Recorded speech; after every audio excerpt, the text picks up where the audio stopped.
वरिष्ठ नेता,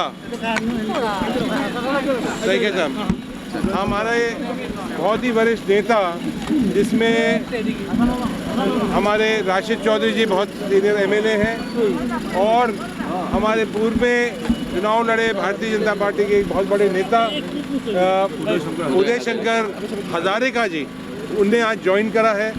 मैं उनको बधाई देता हूं, उनका बहुत बहुत कांग्रेस पार्टी में स्वागत करता हूं। तो यह आज इसलिए इस तरह का माहौल बन रहा है पूरे प्रदेश के अंदर, जिस तरह का आज करप्शन हो रहा है, जिस तरह का पूरे प्रदेश के अंदर धर्म के नाम पर, जाति के नाम पर राजनीति चल रही है, लोग, आम आदमी परेशान है, हमारा युवा परेशान है, महिलाएं परेशान है, किसान परेशान है, चाय बागान के लोग परेशान हैं, हर व्यक्ति परेशान है। और ये जो सरकार है ये एक तरह से डकैती डाल रही है आसाम के अंदर, हर मामले के अंदर, हर विभाग के अंदर जिस तरह के स्कैम चल रहे हैं वो आसाम की जनता के सामने हैं।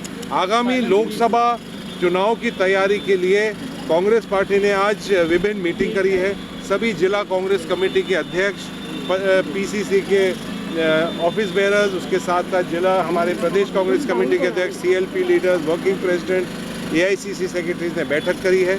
जो हमारा बूथ कमेटी का काम है वो लगभग सभी लोकसभा क्षेत्रों के अंदर कंप्लीट हो चुका है, पूरा हो चुका है। उसके साथ साथ बीएलए का जो कार्यक्रम है वो पूर्ण होते हुए हमारे माननीय प्रदेश अध्यक्ष जी और सभी senior leaders booth BLA training के लिए हर जिले के अंदर जा रहे हैं।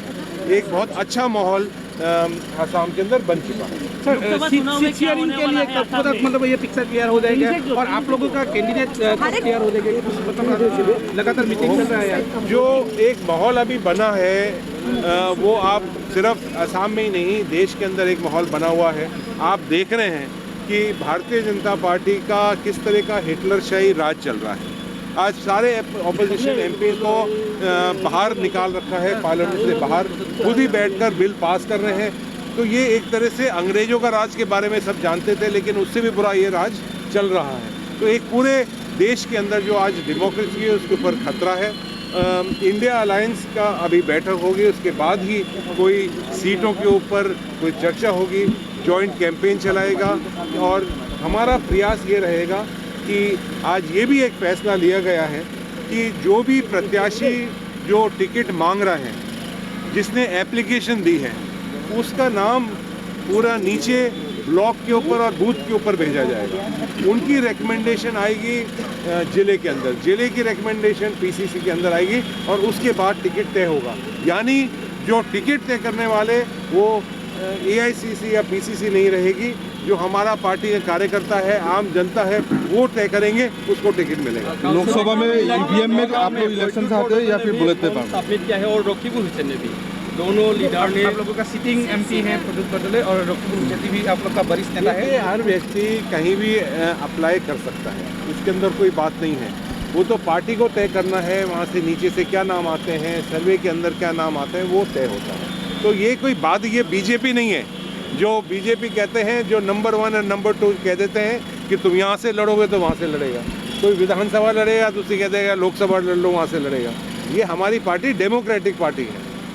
जी सर, गौरव गोयल जी अब तक एप्लीकेशन नहीं किया है। गौरव जी ने एप्लीकेशन ऑलरेडी भेज दिया, उनसे मेरी कल बात हुई थी, उन्होंने भेज दिया है। देखिए, आज जो हमारे माननीय सांसद हैं उनका संसद चल रहा है, इसलिए कुछ लोग पर्सनली आके दे सकते हैं, कुछ ऑनलाइन दे सकते हैं, तो उसकी वजह से कुछ लोगों ने ऑनलाइन दिया। लेकिन ने बोला है कि वो एमपी है, वो उम्मीदवार है नौगांव से, लेकिन जो रकीबुल हुसैन ने जो फॉर्म सबमिट किया है तो देखने को मिला कि दो लीडर के कोऑर्डिनेशन नहीं है। देखिए, फॉर्म सबमिट करना मेरे ख्याल से अच्छी बात है, क्योंकि एक पार्टी डेमोक्रेटिक पार्टी है। तो ये कोई वहाँ से एमपी होता है, नहीं होता है, कोई वहाँ से टिकट मांगता है, नहीं मांगता है, तो ये बात नहीं है इस बात के लिए। हर आदमी कहीं से भी मांग सकता है टिकट। ये कांग्रेस पार्टी का हमारा सिद्धांत है।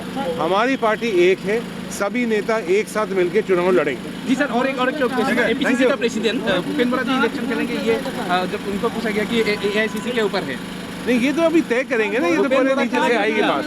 चलो सर, अगला इलेक्शन सर ईवीएम में